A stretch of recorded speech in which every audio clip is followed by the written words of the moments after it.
Boa tarde a todos e a todas. Acho que rapidamente me apresentar, porque eu acho que a gente ainda não teve, embora com alguns pesquisadores que a gente teve a oportunidade de conversar bastante.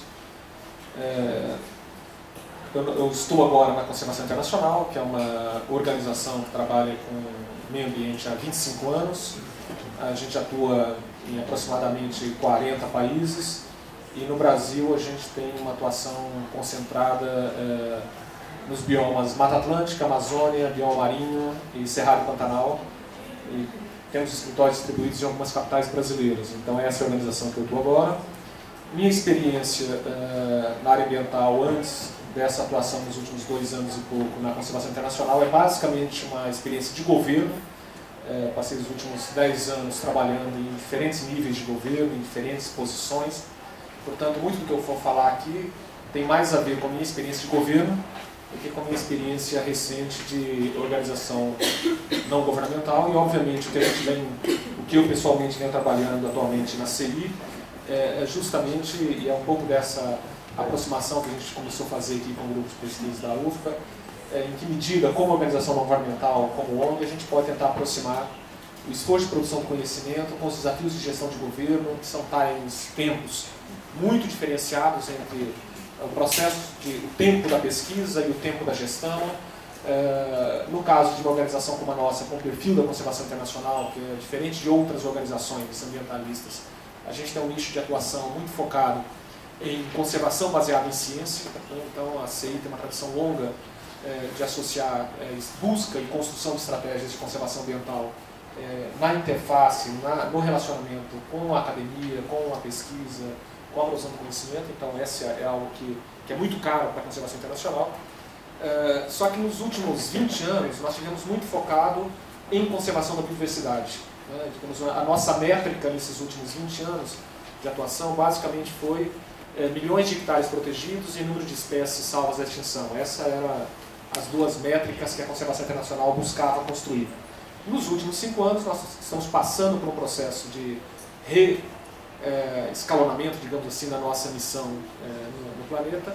E hoje, mais do que biodiversidade, que foi um foco muito forte nos últimos 20 anos, desde que a CI nasceu, a nossa missão hoje é bem-estar humano, sustentado por serviços ambientais, especialmente biodiversidade, portanto, com uma missão um pouco mais abrangente do que foi no passado, e com outras métricas, que envolve superação da pobreza, que envolve proteção de territórios, que envolve construção de governança ambiental no sentido de papel de governo, papel da sociedade, papel do setor privado, mudança de comportamento do setor corporativo. Então, ampliou-se bastante e eu, particularmente, tenho trabalhado dentro da Conservação Internacional na interface empresas e governos, entre outras, mas essas duas são as que me tomam mais desafio. E estamos tentando inaugurar a conservação no Brasil, coisa que poucas ONGs ambientalistas trabalham no Brasil, que é esse o desafio, que é de enfrentar o debate do controle ambiental, do controle da palavra ambiental, do licenciamento e tal, que a participação das organizações ambientalistas no processo do licenciamento em geral, ela está circunscrita às audiências públicas, ao protesto, às reuniões de conselho, nas cotas que cabem às ONGs, mas poucas organizações brasileiras têm enfrentado o desafio de estudar o que nós construímos nesses últimos 30 e poucos anos de sistema de gestão ambiental no Brasil e onde estão os gargalos disso e por que todo mundo está insatisfeito com esse negócio e como que a gente resolve. Então, a gente pela CI está começando a criar um núcleo de estudos, parceria com alguns estados para tentar entender o que está acontecendo nos estados brasileiros, no governo federal, para ver como a gente cria uma massa crítica para enfrentar esse debate da reestruturação do controle ambiental no Brasil, que é um debate que já está na mesa do governo, dos vários governos estaduais, federais e municipais, e está na mesa do setor privado, que vem tentando, por caminhos certos ou incertos, ou seja, com algumas posições adequadas, com outras não tanto adequadas, mudar, alterar, seja para atender interesses específicos localizados, seja porque, de fato, há processos que têm que ser mudados. Portanto, o nosso desafio é como que a gente se constrói uma massa crítica o suficiente para enfrentar esse tipo de debate de forma mais qualificada. Então, o que eu vou apresentar para vocês aqui é muito menos o resultado de uma pesquisa, como serão as outras apresentações e tal, e muito mais uma provocação ao debate, que é fruto, claro, de um trabalho que a gente vem fazendo com alguns estados. Então, alguns números que eu vou falar são números que resultante de trabalhos que a gente tem feito com parcerias nos estados, mas os slides, sobretudo, são apenas 4 slides, é muito mais uma listagem de itens para a provocação do debate, para que a gente, na conversa final, possa enfrentar esse tema. E, obviamente, quando eu estou falando com uma audiência de pesquisadores e tal, de certa medida, instigá-los a também refletir sobre isso, né? E nesse caso aqui particular da Bahia, numa audiência muito privilegiada, é porque o núcleo de pesquisa aqui da UFBA já está há muitos anos enfrentando esse debate. Então, diferente de outras universidades que estão na área de ecologia, ou biologia, ou engenharias ambientais da vida, que estão descobrindo agora a necessidade de enfrentar esse tema, vocês aqui já construíram um mestrado profissionalizante, já vem enfrentando isso há bom tempo. Portanto, é uma honra para mim poder falar para vocês. Então, vamos lá. Do ponto de vista da provocação, o Brasil se vangloria de ter um marco legal, um marco institucional muito sofisticado e sólido de gestão ambiental. E quando você compara com outros países do mundo, se a gente for comparar aqui em termos de América Latina, ou mesmo em países de desenvolvimento como o Brasil, de fato você vai perceber que o arcabouço legal brasileiro, construído, se a gente for pegar como marco 81, que é o momento que nasce a nossa política nacional do meio ambiente, mas é óbvio que antes de 81 houveram um monte de outros processos acumulados. Talvez o grande marco para o Brasil tenha sido a Convenção de Estocolmo de 72, quando, a partir da Convenção, se desencadeou no Brasil a criação de vários órgãos ambientais estaduais, várias instituições de meio ambiente, um movimento importante de buscar dar uma resposta para essa agenda, que começou a se despertar com aquele momento ali do fim da era de ouro da industrialização brasileira, que gerou Cubatão, que gerou alguns desastres ambientais fortes no Brasil e que gerou também a consciência da sociedade brasileira que era importante o desenvolvimento, era importante a industrialização, mas que nós tínhamos que nos cuidar de como tratar esse desenvolvimento. Mas, para vocês verem como isso estava em 72, quando foi da realização de Estocolmo, embora o Brasil tenha mandado uma missão oficial, teve uma participação relevante em Estocolmo em 72, de lá voltou Antônio Nogueira Neto e outros, e se criou no Brasil a Secretaria Especial do Meio Ambiente da Presidência, todo o movimento que foi se decorrendo lá para cá. Naquele momento, o nosso ministro da Fazenda, enquanto os europeus gritavam que não queriam mais poluição, que não queriam mais degradação, o nosso ministro da Fazenda na época falou: tragam a poluição para cá que nós queremos. Poluição e indústria é o nosso negócio. Então, assim, foi um momento, em 72, de muito embate entre uma visão desenvolvimentista mais agressiva, mas já iniciando a década perdida da economia brasileira, mas também um momento onde se despertou a criação dos órgãos ambientais, da estrutura ambiental, do arcabouço ambiental brasileiro, que se consolidou em 81 com a Lei da Política Nacional do Meio Ambiente e que é a lei que é a base do nosso ordenamento jurídico brasileiro em área do meio ambiente até hoje. Embora tenha sido reformada, emendada, complementada e remendada nesses últimos 30 anos, mas o cerne dos instrumentos criados de licenciamento ambiental, de controle, de fiscalização, de monitoramento, de repartição, de responsabilidade entre os entes federados, boa parte disso mantém a partir da semente da raiz plantada nessa lei 6938. E basicamente o núcleo, como está escrito aí na tela, o núcleo da nossa política nacional do meio ambiente é a preservação, a melhoria e a recuperação da qualidade ambiental propícia à vida. Então, é um marco bem abrangente. A partir desse marco, se indicou na lei à época, isso foi sendo ajustado ao longo dos anos, alguns desses instrumentos foram recalibrados ou criados depois de 81, mas que vai desde o desafio de estabelecer padrões de qualidade ambiental, seja limites de emissões, outros padrões de qualidade de água, seja lá do que nós estejamos falando. A provocação já à época de que nós fizéssemos e avançássemos para estratégias de ordenamento territorial ambiental, zoneamento ambiental. Isso foi traduzido ao longo desses últimos anos como zoneamento ecológico e econômico. Então, embora haja outros instrumentos de zoneamento ambiental, mas o que se toca hoje como política pública e tal, se circunscreveu ao chamado zoneamento ecológico e econômico. Avaliação ambiental, avaliação de impactos ambientais, que a própria lei trata isso no item separado enquanto instrumentos de licenciamento ambiental, mas no Brasil 99% que nós fazemos de avaliação de impactos ambientais está circunscrito ao licenciamento ambiental. Existem outros instrumentos que poderiam estar fora do escopo do licenciamento, como avaliação ambiental estratégica, avaliação integrada de bacias, algumas outras experiências que inclusive o Brasil já desenvolveu em algum momento, mas isso nunca foi consolidado no marco legal brasileiro. né? Então, a avaliação de impacto, por exemplo, ficou circunscrito no âmbito do licenciamento ambiental, que é um dos instrumentos já previsto à época para estabelecimento da nossa política nacional de meio ambiente. Obviamente, um conjunto de outros aspectos, como a indicação da necessidade de incentivos à absorção de tecnologia voltada à produção ambiental. Esse é algo que o Brasil, de fato, avançou muito pouco, né? E a parte da crítica que a gente vai discutir um pouco mais à frente. Nós somos, às vezes, muito hábeis em criar instrumentos burocráticos, cartoriais de controle, mas muito pouco capacitados ou habilitados em ter política de longo prazo, de indução ao desenvolvimento tecnológico associado à conservação ambiental, cruzar isso com estímulos econômicos, com incentivos econômicos, com incentivos tributários.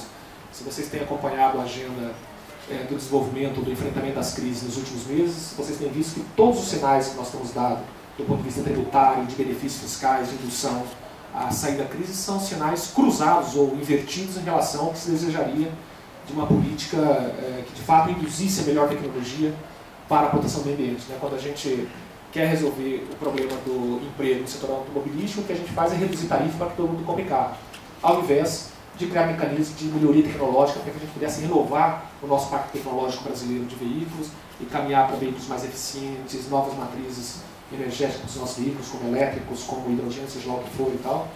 A solução mais simples é reduz tarifa, todo mundo compra carro, mantém os empregos, a gente entope as nossas ruas e aumenta nossas emissões. Portanto, assim, nós temos avançado muito pouco, mas isso está na lei desde 81 e como desafio. No caso de espaços, criação de espaços especialmente protegidos era um outro instrumento da lei. Isso se desdobrou no Sistema Nacional de Dados de Conservação, criando a lei do SNUC, né, que aí criou um arcabouço, um conjunto de categorias próprias para isso. O Sistema Nacional de Informações, que estava previsto na lei de desde 81 e que isso virou no âmbito da política nacional, um site, uma página na internet do Ministério do Ambiente, que nem de longe arranha o desafio de ter algo que a gente pudesse chamar de um Sistema Nacional do Ambiente. É uma piada como a gente trata essa oportunidade que a lei indicou lá na frente. Tá? Então, o chamado CINIMA hoje nem de longe arranha o que poderia, o que deveria ser. O relatório de qualidade ambiental, outro daqueles instrumentos previstos na lei, que ou não foi entendido, né, ou de fato não pegou, porque também a gente não desenvolveu isso e eu vou discutir um pouco mais à frente isso, como que a gente poderia enfrentar. E em 88, já passado aí, quase uma década da lei da política nacional, muito daquilo se consolida e se amarra na Constituição. Então, para quem não é brasileiro aqui, diferente de outras constituições nacionais ou federais, a nossa Constituição brasileira é muito detalhista. Então, aspectos que dificilmente constariam de constituições de outros países, aqui no Brasil nós temos, né? De ir no detalhe na Constituição Federal, para o bem e para o mal, né? Para o bem, porque de fato tem alguns aspectos que têm protegido a cidadania nessas últimas décadas, para o mal, porque às vezes a gente fica preso e amarrado a algumas coisas que poderiam ter uma dinâmica um pouco mais adequada.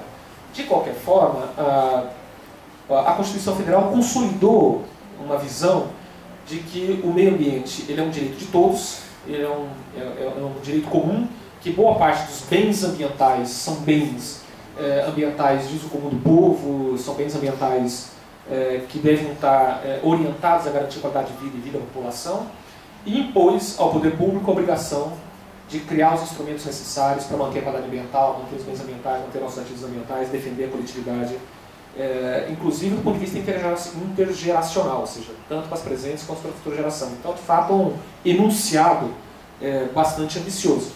Quando nós vamos para a forma de garantir a efetividade desses direitos, de novo, a gente lista os instrumentos todos que deveriam conter. Então, isso vai desde proteger e restaurar processos ecológicos, preservar patrimônio genético, espaços especialmente territoriais, especialmente protegidos, unidades de conservação e outros, a exigência do estudo de prévio impacto ambiental para empreendimentos de impacto significativo, ou seja, algo bastante detalhado para constar, inclusive, de uma Constituição Federal, mas que estão lá, a obrigação do poder público de controlar a produção, as obras, as atividades de potencial impacto à qualidade ambiental e que comportem risco à vida e tal, e, obviamente, educação ambiental, proteção da fauna e um conjunto de outros desafios. Ou seja, a nossa Constituição cravou um conjunto de instrumentos, um conjunto de formas e tal. O debate que eu queria fazer, antes de entrar para o próximo slide, e todos vocês aqui, de uma forma geral, interagem diretamente com isso, seja como cidadão, seja como pesquisador, seja como usuário do serviço de um órgão ambiental, a discussão que a gente precisa fazer, bem, passado 30 e poucos anos da Lei da Política Nacional do Ambiente, o que nós temos hoje efetivamente? E como que nós estamos manejando essas ferramentas que a gente criou ou instituiu a partir da Lei da Política Nacional e tal. Então eu vou fazer uma avaliação pessoal, obviamente, fruto um pouco da experiência que a gente está tendo, fruto da minha experiência profissional nos órgãos, mas se a gente for olhar do ponto de vista da organização dos instrumentos, quais foram os instrumentos previstos em lei que de fato pegaram?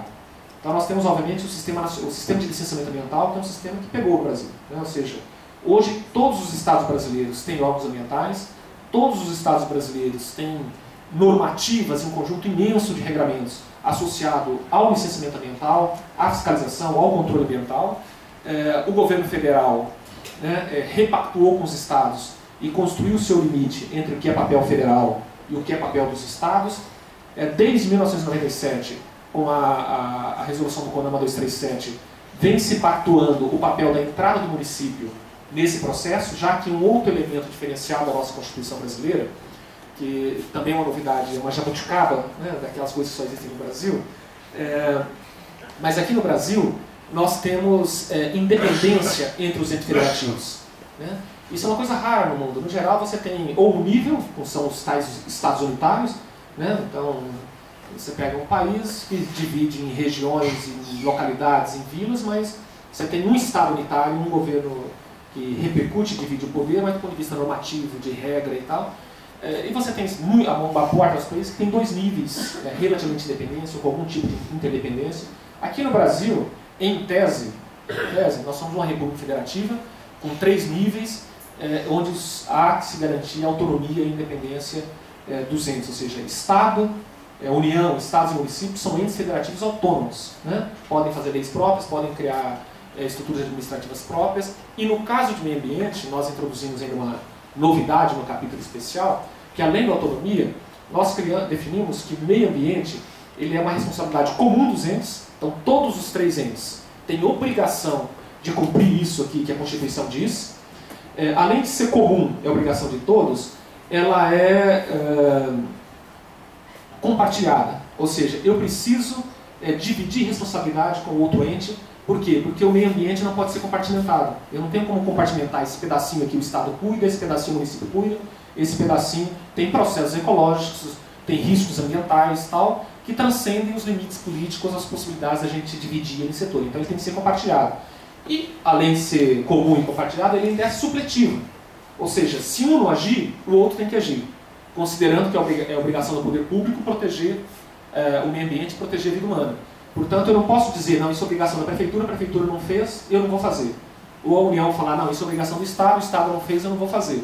Então, é uma obrigação, é uma responsabilidade supletiva. Se um não fez, o outro tem a obrigação de supletivamente agir. Isso gerou uma confusão imensa ao longo desses últimos quase 20 e poucos anos aí de vigência da Constituição, mas que agora, recentemente, o ano passado, foi regulamentado esse artigo da lei, que era o artigo 23 da Constituição Federal, que regulamentou essas responsabilidades comuns, compartilhadas e supletivas entre os órgãos, que é a chamada Lei Complementar 140, que define o que é o papel da União, o que é o papel do município, o que é o papel do Estado e como essas responsabilidades comuns e supletivas serão operadas e tal. E, portanto, nós estamos agora num momento novo, normativo, que é, de fato, aquilo que no passado era entendido como algo que os municípios poderiam ou não fazer, ou que os municípios teriam que pedir licença para os estados para exercer as suas atribuições na área ambiental, agora com a LC 140 está entendido que não, é obrigação do município fazer. Né? Empreendimentos, impactos locais, o município tem que fazer. Ele não pode falar, não quero ou não vou, eu tenho que pedir licença para o Estado, se eu posso ou não posso licenciar, se eu posso ou não posso fiscalizar, se eu posso ou não posso controlar, como muitos estados sempre trataram. Né? Você tem que pedir licença para mim, eu faço um convênio, te dou delegação de poder e você faz. Então a LC 140 formalizou o papel do município, porque Estado e União já está mais ou menos estruturado, e portanto a gente tem um momento novo de tratar esse processo de licenciamento. Então licenciamento, controle ambiental, quando a gente tem aqui licenciamento, controle ambiental, da qualidade ambiental, como instrumento de licenciamento, a fiscalização que deveria vir junto e o monitoramento que deveria estar integrado, pegando aqui o controle ambiental nessa visão mais circunscrita um pouco. Isso, de fato, foi uma ferramenta que pegou. Outra que pegou foi a criação de um sistema de áreas protegidas, de espaços territorialmente protegidos. Né? O Brasil, ao longo dessas últimas décadas, avançou fortemente na criação de áreas protegidas. Né? Então, para algumas regiões do Brasil, hoje nós temos alguns estados que nós chegamos a ter, como o estado do Amapá, 73% do estado em áreas protegidas, entre unidade de conservação e terras indígenas e tal. Mas se você pega para a Amazônia, a gente já tem quase 50% do território da Amazônia em espaços protegidos. Você tem alguns biomas em algumas regiões relativamente bem protegidos. Tem outras, como Caatinga, Pantanal, Pampa, que são, digamos, os biomas abandonados, que você tem ainda percentuais absurdamente baixos, 4% de áreas protegidas, etc. Mas, de qualquer forma, quando você olha os números nacionais, e sobretudo o que foi feito nas últimas décadas, nós criamos, nos últimos 10 anos, nós criamos mais de 50 milhões de hectares em áreas protegidas, em unidades de conservação do Brasil. Isso é praticamente uma Alemanha inteira sendo designada como unidade de conservação. Poucos países do mundo arranjam coisas parecidas com isso. Portanto, assim, você tem algumas ferramentas que pegaram, entretanto, pegou o como. Então, não vou nem entrar nas outras, porque a história do patrimônio genético, até hoje, está absurdamente mal resolvida, tanto para a academia, quanto para as empresas, quanto para as comunidades, quanto para todo mundo. Que mais? Educação ambiental nesse país é coisa de militância de ONG ambientalista ou de professores engajados e tal, mas não é algo que pegou em escala nacional, com processos que deveriam de fato. Então, que mais? Estratégia de proteção de espécie. Agora que a gente começa a ver alguns movimentos de tentar qualificar os instrumentos da lista de proteção de espécie ameaçada, mas durante os últimos 10, 15 anos bastava publicar uma listazinha e todo mundo estava com consciência aliviada de que não, nós estamos protegendo as espécies ameaçadas porque nós publicamos uma lista, está lá, pendurada na parede.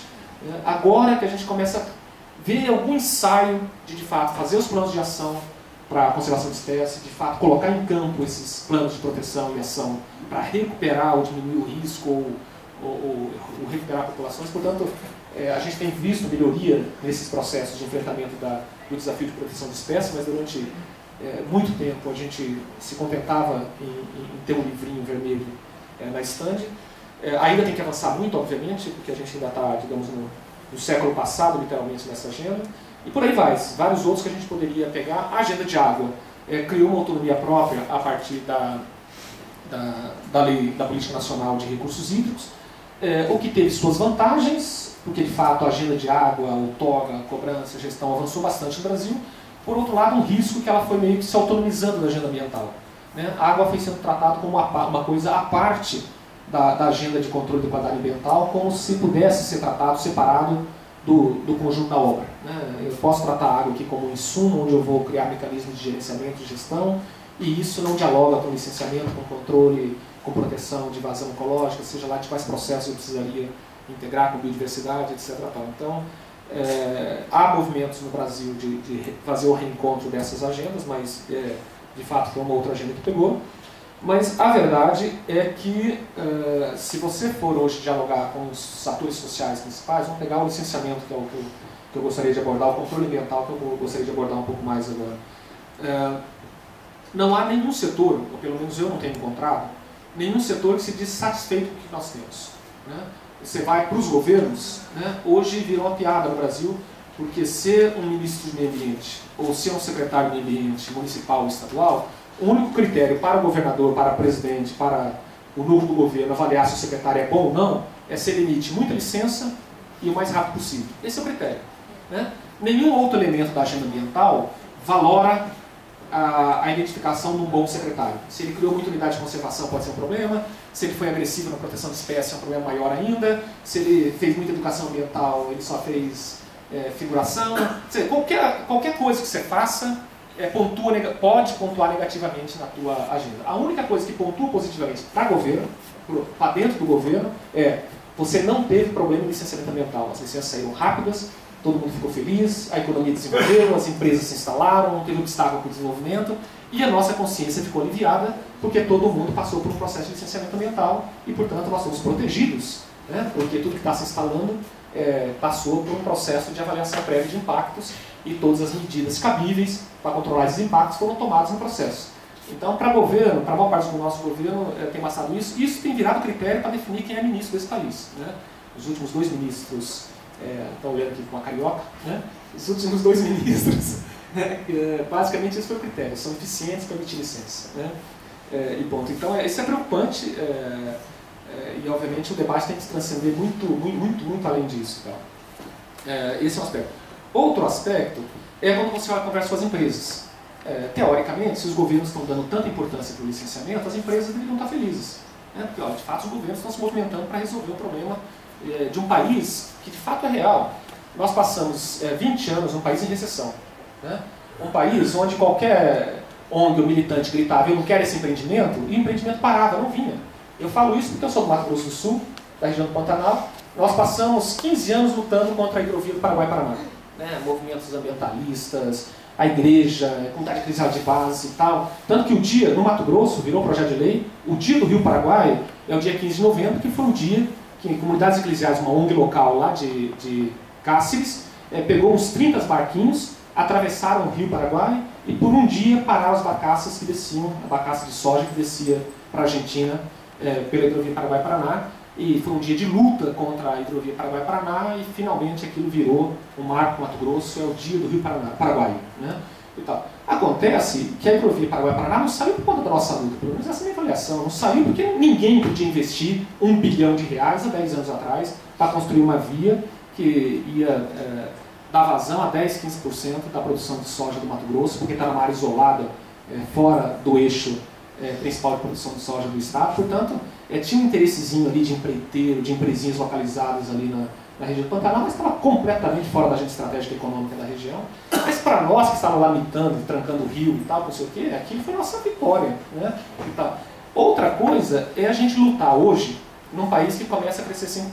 Porque isso, há 10 anos atrás, era um país que estava em recessão, 20 anos de recessão econômica, 20 anos de incapacidade total do Estado de investir em estrutura, e etc. Tal. Hoje o quadro é diferente. Hoje, quando o governo fala, eu vou construir uma usinazinha ali de 30 bilhões de reais, um ano depois a obra está começando. Entendeu? Como a gente viu Belo Monte, quando a gente viu outros megas empreendimentos que estão sendo na Amazônia. E por maior que tenha sido a resistência de alguns movimentos sociais locais ou de organizações ambientalistas, contra tudo isso, vai lá e a obra se instala e sai, entre aspas, cumprindo todos os rigores ambientais que a lei exige, tal, todos os rigores legais que a lei exige. Portanto, o enfrentamento da agenda ambiental hoje, esse é outro aspecto interessante, é totalmente diferente. Você enfrentar a agenda ambiental na área do controle ambiental, que é aquela área mais sensível ao lucro. Porque quando a gente está falando de controle ambiental, do que nós estamos falando particularmente? Do nosso ponto de vista ambientalista, pode ser não. O controle ambiental para mim é proteger a qualidade ambiental e proteger espécies, serviços ecológicos, proteger isso, proteger aquilo. Esse é o nosso ponto de vista, é proteger a vida. Do ponto de vista do empreendedor, né, a área de controle ambiental é obrigar ele a impor custos ao seu processo, a tratar as suas externalidades, a assumir as suas externalidades. Aquilo que tradicionalmente ele tenta empurrar para a sociedade, não, eu gero esse problema, mas como eu estou gerando emprego também, estou gerando renda, estou promovendo desenvolvimento, parte desse meu problema, a sociedade compartilha e paga a conta. É isso que é a externalidade ambiental. Né? O licenciamento, o controle ambiental, esses instrumentos todos, ele é um processo de negociação onde a gente coloca o marco até onde essas externalidades podem ser assumidas pela sociedade e até onde elas não serão assumidas. E ao não serem assumidas, elas viram custo, elas viram encargo para a empresa, para o empreendedor e tal. Então, é uma negociação que, do nosso ponto de vista, às vezes, ela é ambiental, ela está baseada em princípios, digamos, mais éticos, mais de alto nível, mas para o empreendedor, para o fundo de investimento, para quem está colocando dinheiro, é uma mera questão de quantos milhões a mais ou bilhões a mais eu vou ter que arcar para cobrir algo que eu posso ou não concordar e etc. Portanto, é uma luta sempre muito intensa, porque a gente está mexendo no limite de propriedade, o quanto eu posso ou não usar da minha propriedade, e como todos nós sabemos, no capitalismo, propriedade privada é algo sagrado, né? Então você tem o Estado dizendo que você pode usar só 80%, você pode usar só 20% do seu imóvel rural, você pode fazer só isso, você pode fazer só aquilo. Da área que você quer construir loteamento, quer fazer não sei o que, você só pode fazer isso. Então, você está interferindo naquilo que é sagrado, que é o direito de propriedade privada. Esse é o primeiro elemento. Segundo, é um processo de negociação onde você tenta mediar qual é o custo da externalidade que ele vai ter que deixar de ser externalidade e arcar com seus próprios, com seu próprio. Então, é basicamente um processo de tensionamento naquilo que é mais sagrado, né, para a livre iniciativa, para a sociedade em qual a gente convive, né, que é essa possibilidade de investir para o moto próprio, de ter direito à propriedade, de ter não sei o quê. Portanto, a agenda ambiental, no núcleo do controle ambiental, ela tensiona esse nervo mais sensível que é o quanto eu vou pagar do meu próprio bolso ou o quanto eu vou empurrar para a sociedade para que ela pague isso, diluindo e tal. Portanto, hoje, no momento em que o Brasil volta a crescer 3%, 4%,